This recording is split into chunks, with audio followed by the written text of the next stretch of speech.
Big Z Reviews.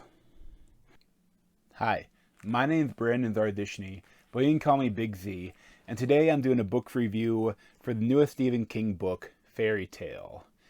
And I'm a Stephen King fan. I read a lot of his books. I wouldn't consider him probably one of my favorite authors, but if a new book comes out from him that sounds interesting, I'll usually pick it up. And this is one of my favorite books I've read from him, I think. It's not horror at all. It doesn't really have any much horror. Some of the stuff is just that some of the creatures are interesting and there's a little bit of violence, but I don't think it was really any horror. But this is Stephen King's take on a portal fantasy story, and as a portal fantasy story, I really loved it. There's that's one of the classic ways to introduce you to a fantasy world. It's like the Lion, the Witch, and the Wardrobe, the Narnia series, and a lot of other stuff. Even you could almost consider Harry Potter as slightly a portal fantasy. It's not fully, but because they exist in our world. But he does go through a couple portals at times, into the London wizarding world, But a lot of books is a way to get a regular person into that, an avatar for the reader. It's a great way to get them into a magical world and have them experience it like the reader is experiencing it. And this is it's too it's funny. You can tell that he was interested in trying to create a world that what maybe other people have found and have inspired a lot of our own fairy tales, or there's some sort of connection between universes that have by not knowing it they created mirror images of what happens in this world in the stories we tell. And I think that the best part of this book, though, is that, he creates some really interesting characters and gives the reader a time to get to know them. Charlie Reed, he is a bit of a jock, but not he's I think a junior going into a senior in high school, and he plays on the football team and the baseball team. But his dad is a recovering alcoholic, and his mom died when he was a child, and so he's a bit damaged. But he's also when his dad was suffering from alcoholism, he made a prayer to God saying that if you can help my dad get on the right track, that I will, if you anything you want me to do, I'll do it, just let me know. And he sees kind of this chance when he's walking home, and he hears the howling of this dog at this old house that all the kids tell stories about, say it's haunted, or the guy that lives there is evil, and he has an evil Cujo dog. But he hears him howling, so he jumps the fence, and he goes up to it, and the owner of the house, Bowditch, Mr. Bowditch, had fell off a ladder trying to clean his gutters, and broke his femur. So and then the dog is now older, he's 14, so he's not as vicious as he used to be, or used to look. And Charlie views this as kind of his chance to pay back God for helping his dad get back on track, and join AA, and actually follow through with it. And of course, that's one thing. So many of Stephen King's stories have the characters have recovering from alcoholism or drug abuse, but write what I guess, and he does it well. And I really like too that they give a time, so many other books would jump right into the other world, but this book you spend a while with Charlie Reed, in the regular human life, regular normal life, when taking care of Mr. Bowditch, and falling in love with his dog Radar.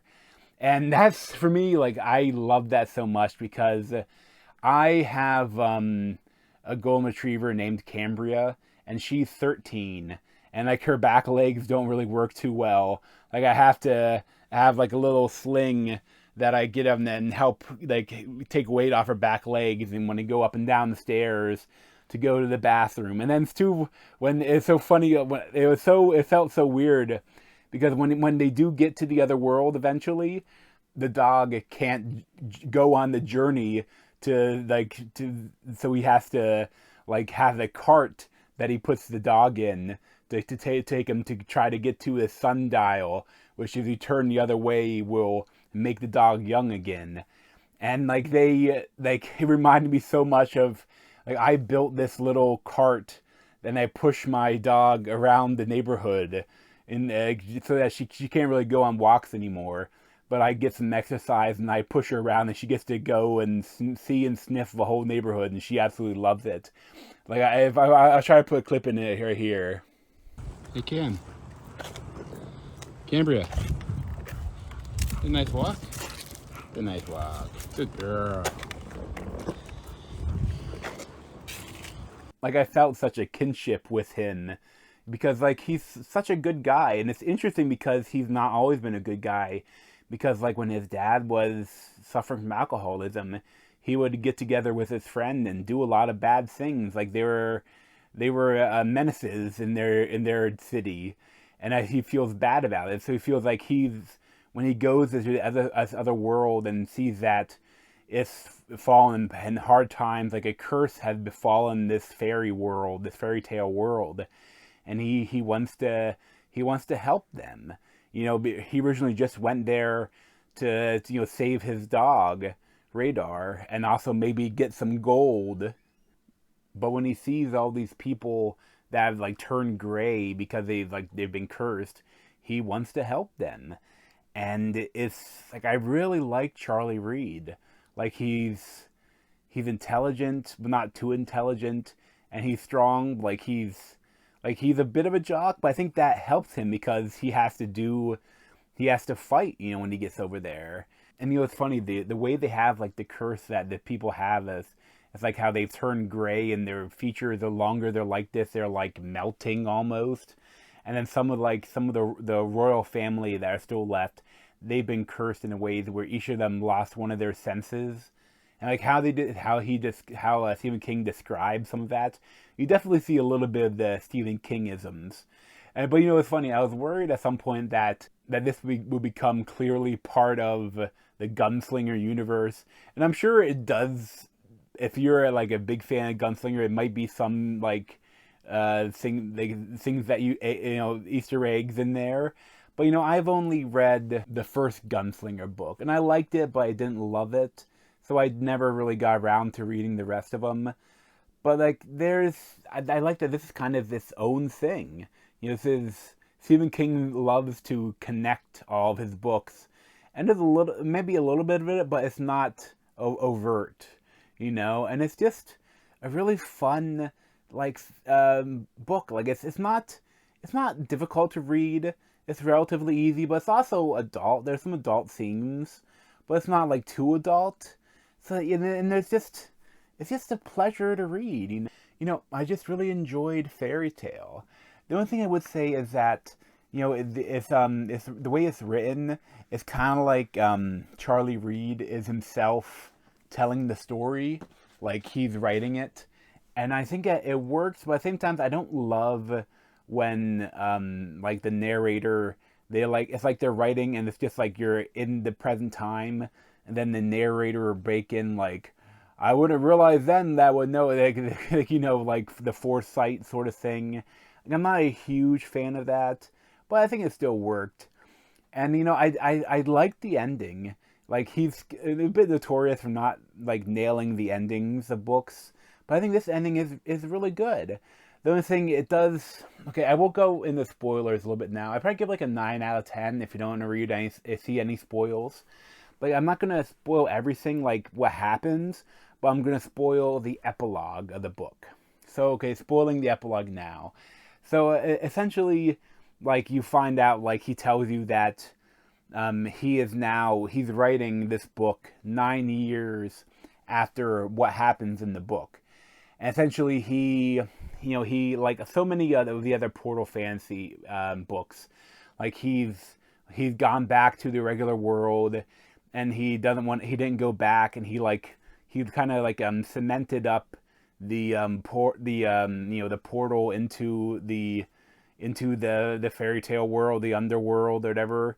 And I always kind of hate when they do that, though. It's like you create this really cool fantasy world, and the character for some reason want to go back to normal life, But that is a trope of this style, this genre, and I feel like too that he does have reason that he wants to go back for his dad, but like I feel like there's potential to have a sequel to this if he wanted to, because like when he fought one of the big bad guys, he said like, I don't care, come back 10 years or 1,000 years, you're leaving this world today.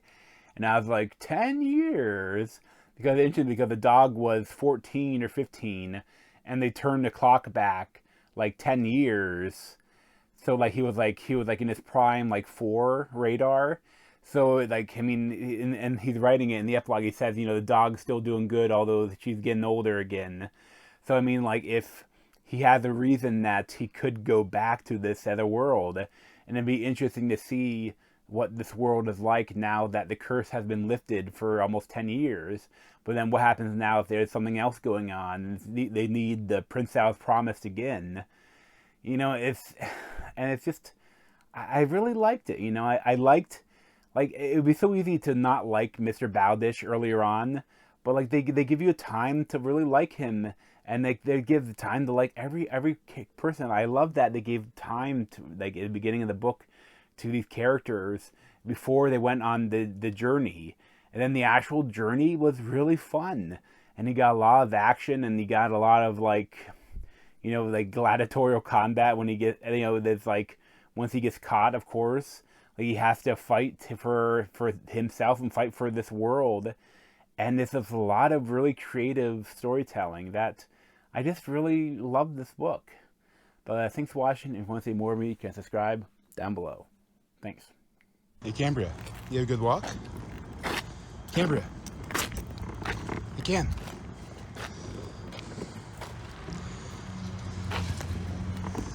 Cambria, what do you think? Good walk?